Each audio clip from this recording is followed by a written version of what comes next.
watching the Fox 13 10 o'clock news with John Wilson and Kelly Ring. Well, did you know that staging a car accident is a crime? It is because of the insurance issues it raises. But one group has gotten away with it thousands of times in the name of science. They are the experts who hand out vehicle safety ratings. And tonight, Fox 13's Chris Cabura takes us on the inside track where cars are destroyed to make them safer. And anybody who's ever been through one of these, Chris, you know, it stops your heart for a moment. Yeah, and tonight you're going to meet the people you have to thank. Check out this Jeep Cherokee. It crumpled in a real-life accident, a violent real-life accident. Miraculously, the driver survived, but the odds were in her favor, thanks to life-saving engineers who carefully choreograph car crashes in a lab for a living.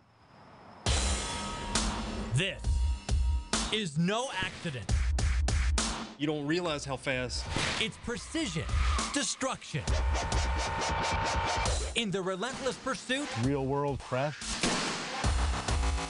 of safety. 100% for consumers.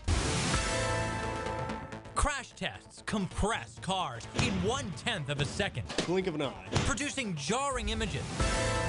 500 frames per second. From every angle. It's more than enough coverage. Still, high-speed film doesn't tell all. People are really shocked. There's action before and after impact. There's a lot of work for that 1/10 of a second. To witness it all, we arranged a crash course. It does make you jump the first time.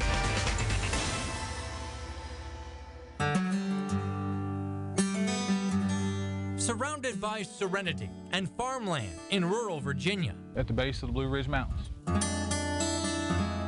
is an explosive lab.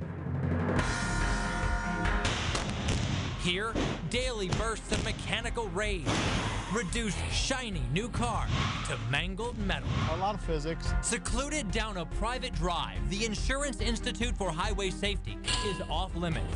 We're not open to the public. But engineers escorted us behind closed doors for a rare peek. Nobody's allowed down here. Savage wrecks flash by, yet take months to prepare. It takes time. Before cameras roll, the Institute goes shopping. We buy all our cars from local dealers. And pays sticker price for objectivity. Each vehicle is also inspected and measured to certify it's exactly the same as we'd buy. After the crash, I'll take these measurements again. Then, technicians drill, weld, and rig each car with gear. This is ready to roll out. When a vehicle's finally pushed into the strike zone, All right. it sports meters, cameras, and a tiny target on the door. Right there. Our goal is to hit that target within about a quarter of an inch or right on the money. Orchestrating everything, 137. 34 employees, 137. and about a dozen dummies.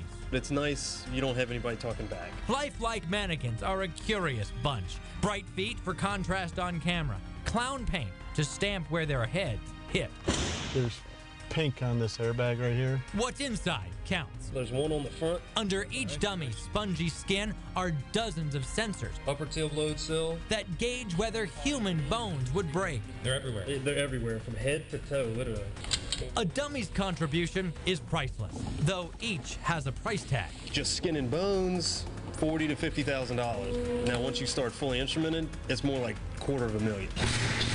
Battered dummies are engines for change, but when they dart down the runway, the car's motor is off. A lab secret tucked underground. No admittance. The pit, as it's called, is home to a hidden nitrogen-powered launch pad. Big hydraulic pump and tank. Thick metal cables buried in the floor drive the 600-foot death march at 40 miles an hour. Remarkably, the original propulsion system featured a classic Chevy transplant. It's a Corvette 5-speed transmission. This would shift through the gears. Today's collisions It's loud. Vehicle current 0. are computerized 3, and timed 2, to the second. 1, underway. In the control tower, technicians barely flinch, facing imminent impact. That 1/10 of a second is over. But the work's only just begun. 3 mils back. We're on the floor with it 30 seconds after it stops. Engineers examine everything.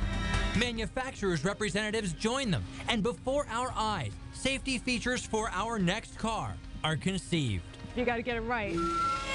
By forklift, victim vehicles are shipped out. This is our photo studio. For pictures and a mechanical post-mortem. Seat doesn't look like it moved. Sean documents damage. Hit his head when it flew off. His forensic findings Side of his head hit the curtain airbag. will echo in future models. Sometimes years. Just when we've reached the end of the road for these torn-up cars, a surprise turn. A smashed-up Scion is hooked up and hauled away.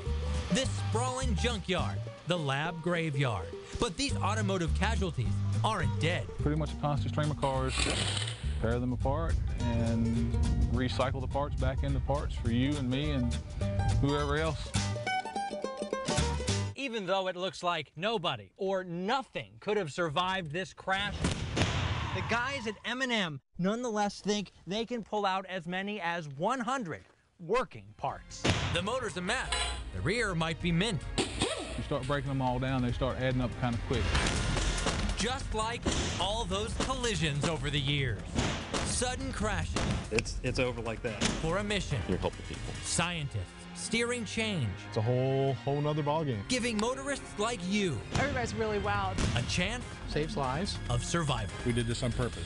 Chris Camora, Fox 13 News.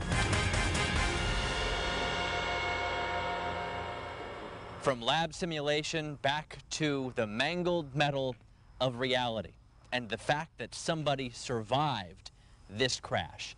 The Institute wants to make its crashes more like the real ones. So now, John, it's aiming for a 5-acre expansion and a dome so it can run its tests on asphalt and pavement, just like the ground we drive on outside. Well, we've got to slow down. Traffic is just growing beyond our control right now. Too many vehicles out there. We've got to be careful. Chris, thank you very much. You're That's welcome. all great reminders.